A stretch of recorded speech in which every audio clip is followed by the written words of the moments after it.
அழைப்புகளை போட்டுருக்கோம். 5:30 மணிக்கு ஆரம்பிச்சிருங்கன்னு சொன்னேன். ஆனால் 6 மணிக்கு தான் ஆரம்பிச்சிருக்கிறேன். உண்மையிலேயே தமிழ்நாட்டில் தமிழ் மேடைகளில் எத்தனையோ பட்டிமன்றங்கள் நடக்கிறது. பல தலைப்புகளில் நடக்கிறது, பல வேறு மாதிரி நடக்கிறது.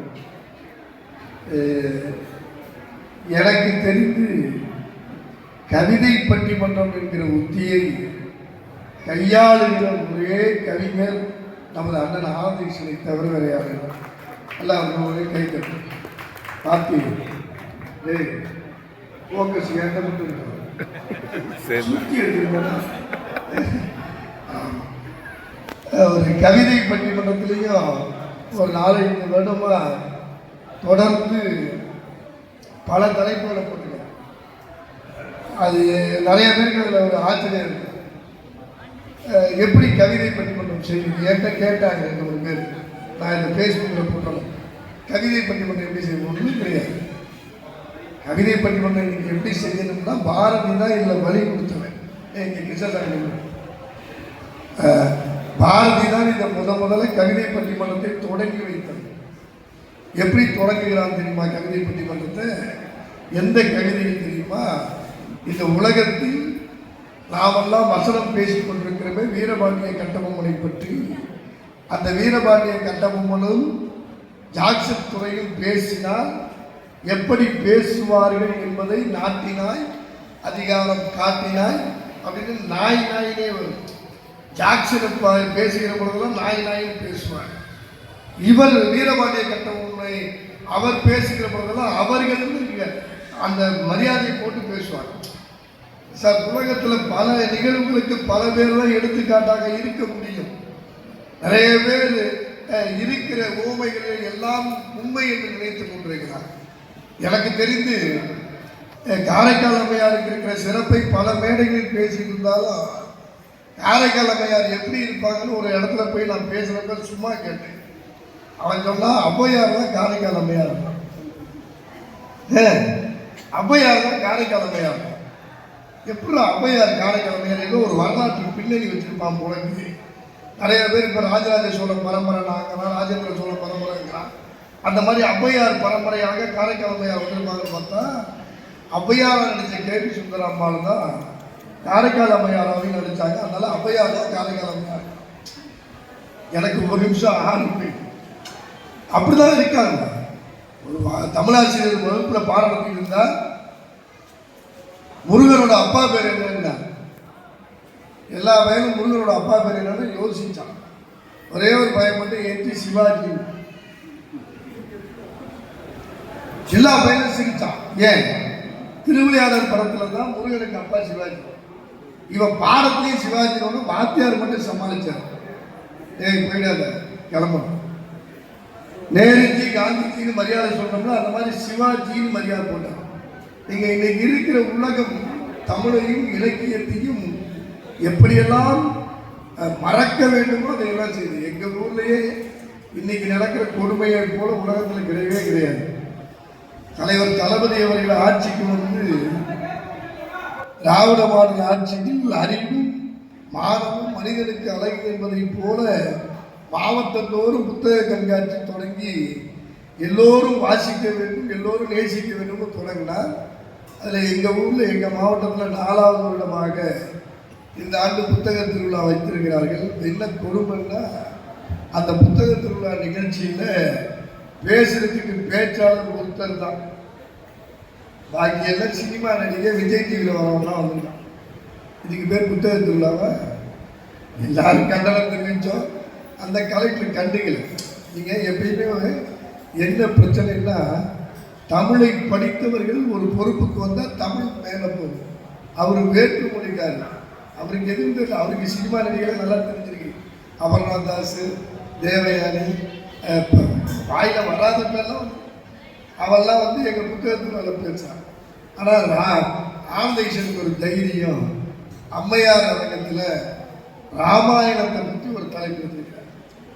அவர் எடுத்திருக்கிற தலைப்பு வில் சொல் இல். அதெல்லாம் பேசுறதுக்கு ஒரு தில்லு வேணும். ஏன்னா எங்கள் ஐயா சாரகமாரி தான் உலகத்திலேயே எனக்கு தெரிந்து கம்பராமாயணத்தில் இருக்கிற ஒவ்வொரு எழுத்துக்கும் அர்த்தம் தெரிய வேண்டும் என்றால் அது எங்கள் ஐயா சாரகமாரி அவர்கள் தான் கேட்கும். நாங்கள்லாம் கொடுத்து வச்ச நானும் விவேகானந்தெல்லாம் கொடுத்து வச்ச நாங்கள் அவர் தலைமையில் கம்பராமாயணம் கேட்டோம் இல்லையா? அது பெரிய விஷயம். 3 தலைப்பு, நல்ல தலைப்பு. ஆனந்தேசனை பொறுத்தவரையில் ஒரு அசால்ட்டாக கவிதை எழுதுறது. ஆனால் எனக்கு என்ன ஒரு சந்தேகம்னா, போன வருஷம் எழுதுறதே எனக்கு சொன்ன மாதிரி இருந்துச்சு. நேச சுவாமி எனக்கு கவனிச்சிருந்தா தான் தெரிஞ்சுக்கணும். ஆமாம், போன வருஷம் சொன்னது இதே மாதிரி தான் சொன்னார். இந்த வருஷமும் அதே சொன்னார். ரொம்ப ஞாபக சக்தி தப்பா இல்லை, எனக்கு தெரிஞ்சு முதல் வருஷத்துலேருந்து இதான் ஓடுது நினைக்கிறேன். கவிதைகளை எழுதுறது பெரிய விஷயம் சார். அதை பட்டிமன்றத்தில் கொண்டு போய் நுழைப்பது என்பது மிக அரிதான செயல். அதை மரியாதைக்குரிய ஆண்டேசன் அவர்கள் மிகச் சிறப்பாக செய்திருக்கிறார்கள், செய்வார்கள். இன்னும் பல 100 ஆண்டு அவர் இந்த மேடையில் கவிதை பட்டிமன்றமாகவே நடத்தலாம். கிட்டத்தட்ட ஆண்டேசனுக்கு இந்த ஐடியாலாம் கிடையாது. எங்கள் பட்டிமன்றத்தில் இணைந்து பேசிட்டு இருந்தார். முதல்ல நான் தான் எவ்வளோ நாள் தான் நீங்கள் அணியிலே பேசிட்டு இருக்கீங்க, நீங்கள் நடுவராக பேசுங்க அப்படின்னு சொல்லி எல்லாம் ஒரு காலகட்டத்தில் ஆனந்தேசனை வரவேற்புரைக்கு, நன்றியுரைக்கு மட்டுமே காரைக்கால் மேடைகள் பயன்படுத்தி வந்தது. அவரை ஒரு பேச்சாளராக காரைக்காலில் மட்டுமல்ல தமிழ் பேசுகிற தமிழகத்து பேச்சாளராக அவரை கொண்டு போன ஒரு சிறிய பொறுப்பு இந்த நாகை நாகராஜனுக்கு உண்டு. தொலைக்காட்சியில் பேச வைத்தேன், வானொலியில் பேச வைத்தேன். அவரும் தன்னுடைய பேச்சை இன்னமும் சொல்ல போனால் அவர்கிட்ட இருக்கிறது நல்ல பிபி சீனிவாஸ் மாதிரி ஒரு இனிமையான குரல். அவருக்கு ரொம்ப பிடிச்சது 4 பாட்டு தான். அதையும் அவர் கேட்டு தான் பாடுவார். பாட்டு பாடவா அப்படின்னு பாடுறதுக்கு இவர் தான் அத்தாரிட்டி. எங்கள் ஐயா சாரகமாரி அவரை கூப்பிடணும்னாலே, விவேகானந்தரை கூப்பிடணும்னா வச்சுப்பார். எனக்கு கிங் ஆஃப் த ஹியூமர் அப்படின்னு சொல்லுவார். அவரை கேட்கணும்னா இந்த பாட்டு பாடுறத என்னடா சொல்லுவார். அது அந்த மாதிரி ஒரு நல்ல கவிஞர், நல்ல ஆற்றல் மிக்கவர். இன்றைக்கு ஆடி மாத சுவாதி நட்சத்திரம், சுந்தரருடைய குரு பூஜை. இன்று மதியம் தர்மபுர ஆதீனத்திலே சுந்தரர் குரு பூஜையை உரையாற்றி விட்டு தான் இப்படி வருகிறேன்.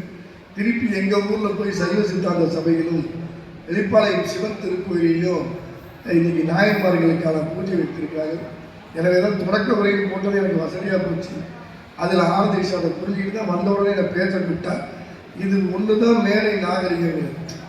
இதை அருமையாக புரிந்து கொண்ட ஆனந்தேசனுக்கு நன்றி தெரிவித்து, கூடியிருக்கிற கூட்டம் கவிதை கேட்கிற கூட்டம், கதை கேட்கிற கூட்டம் அல்ல. கதை கேட்பதற்கும் கவிதை கேட்பதற்கும் வித்தியாசம் உண்டு.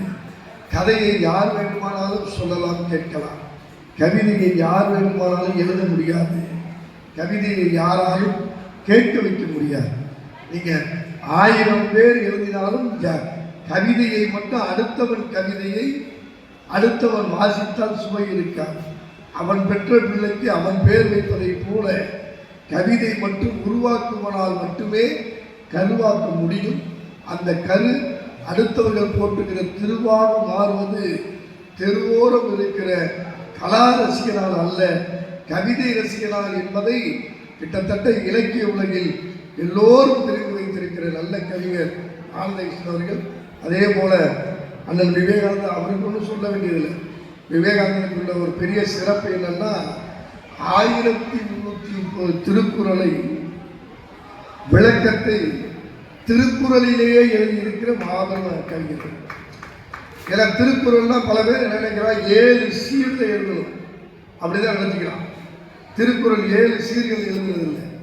குறள் வெண்பான அதுக்கு ஒரு அடையாளம் உண்டு.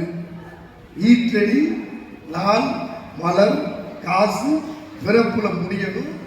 முதலடி 4 சீராயும், ஈற்றடி 3 சீராயும், இப்படியெல்லாம் அமையணுங்கிறத அது இருக்குது. நிறைநேர், தேமாங்கனி, இதுதான் அது. இதெல்லாம் சொன்னப்போ உங்களுக்கு யோசிப்பீங்க. உங்களுக்கு தெரிஞ்சது காரைக்கால் மாங்கனி, எங்களுக்கு தெரிஞ்சது தேமாங்கனி, புளிமாங்கனி. ஏன்னா காய்ச்சீர் வேறு, கனிச்சீர் வேறு. அது வெண்தலை, அதெல்லாம் அற்புதமாக 1330 திருக்குறளுக்கு எழுதியவர். அதே போல் என் தங்கை கலையஞ்செல்வி ஏற்கனவே இந்த மேடையில் பேசியிருக்கிறார்கள். அதே மாதிரி சகோதரி மகேஸ்வரி வசந்தன், துர்காதேவி, முனைவர் அசோக்குமார் சார், அன்னைக்கு நான் வந்தப்ப மேக்கப் பண்ணிட்டு இருந்தார். அப்படி தானே விஷ்ணு? ஆமாம். கண்ணாடியை கேட்டுட்டு வேற மேக்கப் போட்டான். ஆமாம், நான் அன்னைக்கு இந்த விசாரணை கொடுத்தேன். இவர் என்ன பண்ணுறாரு, மேக்கப் போடுறவங்க தடவுறதை விட இவர் தடவுறாரு. யார் யார் எங்கே இருக்கிறாங்க? நல்ல அருமையான கவிஞர்கள். ஆனால் காரைக்காலில் பிறக்கிறது பெரிய வாய்ப்பு இல்லை. ஏன்னா எங்களுக்கு பிறந்த ஊரில் வாய்ப்பு கிடைக்கிறது பெரிய விஷயம். அந்த 4 பேருக்கு சொல்லுகிறேன், உண்மையிலேயே பிறந்த ஊரிலேயே சிறந்த நிகழ்ச்சியில் பேசுகிற வாய்ப்பு உங்களுக்கு கிடைத்திருக்கிறது. வாழ்த்துக்கள். நன்றி, வணக்கம்.